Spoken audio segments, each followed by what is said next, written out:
Hey, what's going on, everybody? Welcome back to the channel. Hey, I just want to say thanks to my recently new subscribers. And if you're new here, you like the content, it's totally free to subscribe and hit the like button and help the channel, help the information get out there. So here's another episode of Crypto Nation Reacts. This is from the Altcoin Daily. They got a pretty big following, and they just keep us up with the latest news or rumors, what's going on in the crypto community. And the title of this one is quantum computing will kill Bitcoin. Well, that's of course in quantum computing kill Bitcoin is what they really should say. But the way they title here is kind of confusing. Their grammar was off. They put quantum computing will kill Bitcoin, and of course the mark it just says sell crypto now. But anyways, let's see what they're talking about with quantum computing versus Bitcoin. Let's see what this episode's about. Let's get right into it. Guard against quantum computing. Assume quantum computing is just about to break SHA-256. How would we hard fork Bitcoin to a quantum proof algorithm? Is quantum computing a threat for crypto? Because once that's reached, they'll be able to essentially break into the wallets simultaneously. I mean, supposedly, quantum computers could break Bitcoin and the banks as early as 2025. So obviously, quantum computing has the potential to change the computing world on a massive level. Experts are calling it the next AI in terms of explosiveness. ChatGPT, of course, everyone is talking about that. But then, for us, quantum computing. But how will this really affect Bitcoin? And during that interim period, Bitcoin needs to change its algorithms. Watch today's whole video, and just to clue everybody in 90 seconds or less, what is quantum computing? Let's imagine you have a bit, right? That is something is either 0 or 1, right? One piece of information. In quantum mechanics, you have a quantum bit, a qubit, as they call it. Very clever. So the difference is that instead of it being a 0 or a 1, like it would be classically, quantum mechanically, it is in some superposition of 0 and 1. It's some combination of a little bit 0, a little bit 1. And it's not that you don't know which one it is. It's that it really is both. It might be 90% 0 and 10% 1 or something like that. Actually, I liked this explanation better. It's more recent. That's why I subscribe. Here's a regular computer. Its brains consist of transistors that think in binary code, ones and zeros. Everything has to be reduced to them and fed to the computer one by one. Some tasks may be processed very quickly, but some may take a long time. But quantum computers work differently. They take advantage of the fact that on a very small scale, in the quantum realm, things can be in several states at once. You can have a thing that is simultaneously a 1 and a 0. So this essentially offers us an exponential amount of new possibilities. There's more information in the quantum computer. Like if you have 2 bits, 0, 0, 0, 1, etc., there's only 4 things it can be, right?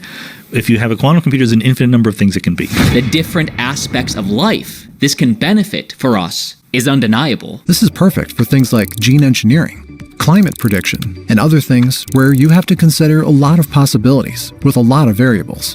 For most day-to-day calculations, quantum computing offers no advantages though. Bitcoin's cryptography and Bitcoin's private keys, how you access the wallets, could be in danger. Cryptography, privacy, right, are dramatically changed by this because if one of the things that we think quantum computers should be able to do faster is factor large numbers, which is the difficulty in factoring large numbers is the basis for much modern cryptography. And by the way, you have a better chance of winning the Powerball 9 times in a row compared to guessing just one Bitcoin private key. Bitcoin really is the most distributed and the most secure computing network in human history. It's not like you either have quantum computing or you don't have quantum computing.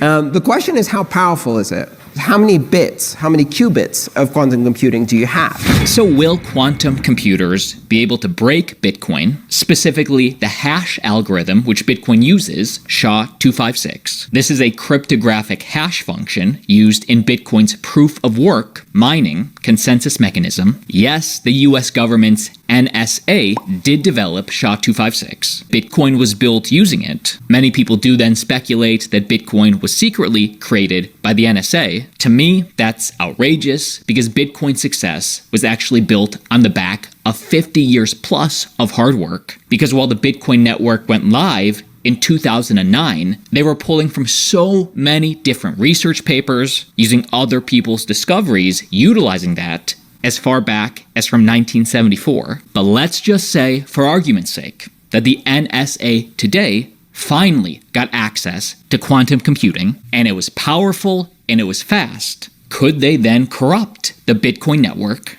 I'm not worried about the NSA having quantum computing because one of the things that is a very basic concept in security is the idea that if you have a very powerful secret weapon, you do not use it. You wait until you have a very good reason to use it. One way of explaining that is what happened in Coventry when the British had broken Enigma.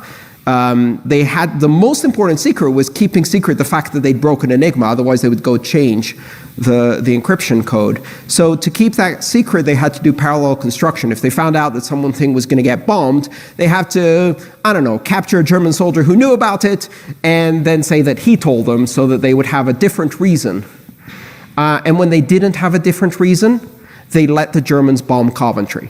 Thousands of people died to protect the secret of Enigma.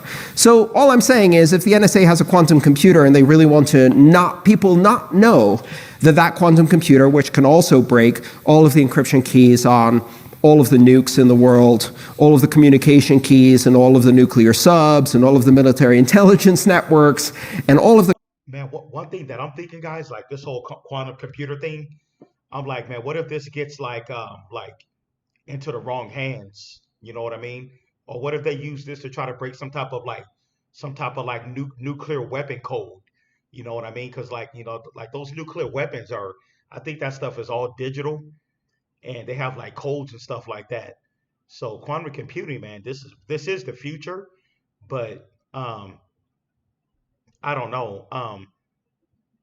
This is pretty interesting topic, but I don't know, but I kind of feel that Bitcoin possibly could have already used some type of quantum computing code already.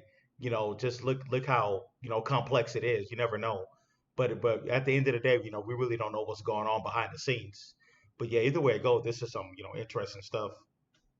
The commercial networks, I don't think they're going to use it to break Bitcoin, if you know what I mean. And that's really the dirty little secret when the mainstream media uses quantum computing to FUD, to trash Bitcoin. At that time, people will have so much more to worry about. Every single bank account will be accessible, all the nuclear codes will be accessible, and Bitcoin will be able to upgrade. The real problem becomes when you have broad commercial availability of quantum computing, but not broad enough that all of us can use it in our wallets. And there's that interim period that's a bit awkward. And during that interim period, Bitcoin needs to change its algorithms. But one of the interesting things that happens is that while you can change the algorithms on all of the active wallets, some wallets have lost keys, or the people who had those keys are dead, and they can't change the signing algorithm, which means that those wallets will get captured by quantum computers.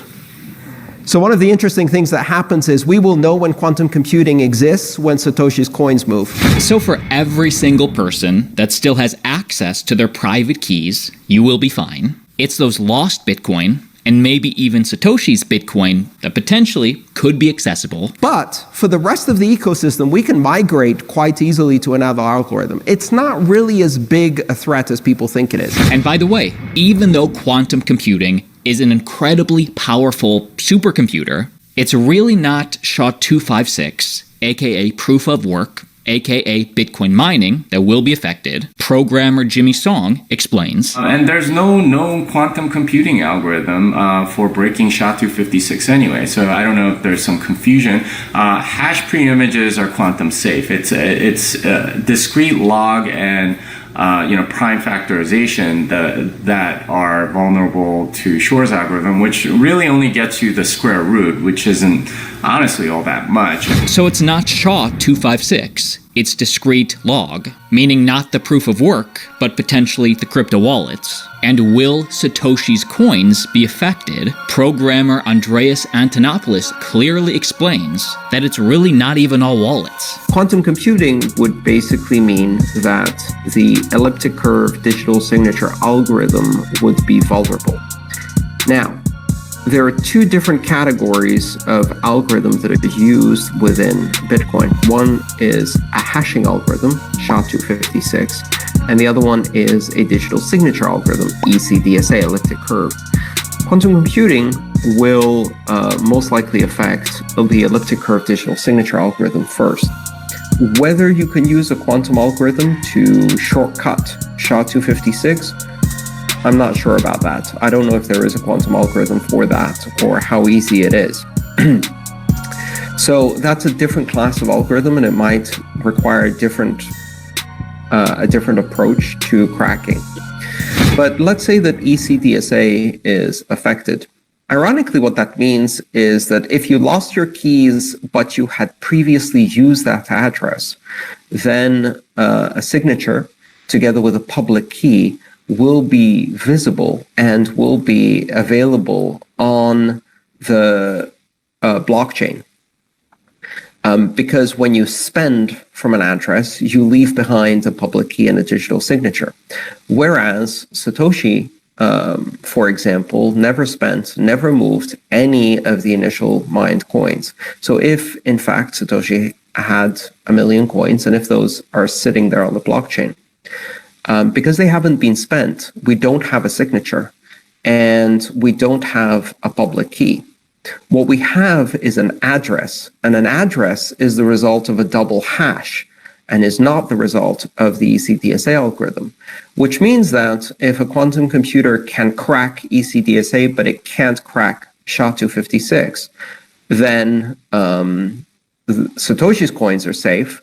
The only coins that are affected are the ones where those addresses had been reused several times. It's one of the reasons why it's a best practice to only use an address once. The first time a signature appears on the blockchain is when those funds have already moved, they're empty, that address never gets used again, that key never gets used again. So even if the public key can be cracked in the future, it results in a private key that doesn't control any funds because you only use it once. If you got value in today's video, hit the like button right now to support me. Ironically, that means that people who don't follow that best practice may have their keys affected by quantum computing long before people who do use that practice, and Satoshi, whose 1 million coins never got moved and therefore never had signatures attached to them. Join the 1.48 million subscribers that tune in daily to stay informed about crypto. We are trying to hit 1.5 million by the end of the year. And like always, see you tomorrow. All right, guys, that concludes that episode. But yeah, that was a pretty good topic right there about the whole quantum computing thing. But yeah, anyways, don't forget to subscribe, hit the like button for post notifications. But yeah, we got Bitcoin now at 56,678. My last video, Bitcoin was down to 56,400 or something. And let's check where Ethereum is. We got Ethereum at Ethereum is at 2,398. So it's almost back up to 2,400. But anyways, yeah, guys, that's what's going on with that. Thanks everybody for tuning in. Don't forget to subscribe, hit the like button. Hey, if you'd like to support the channel, you can also get the channel membership, just $3 a month. And I'm going to have pretty soon I'm going to have my updated portfolio over there. And I'm going to drop some content to my channel members here pretty soon, within the next couple of days. Hey, thanks everybody for tuning in. I will see you guys in the next one. Peace out.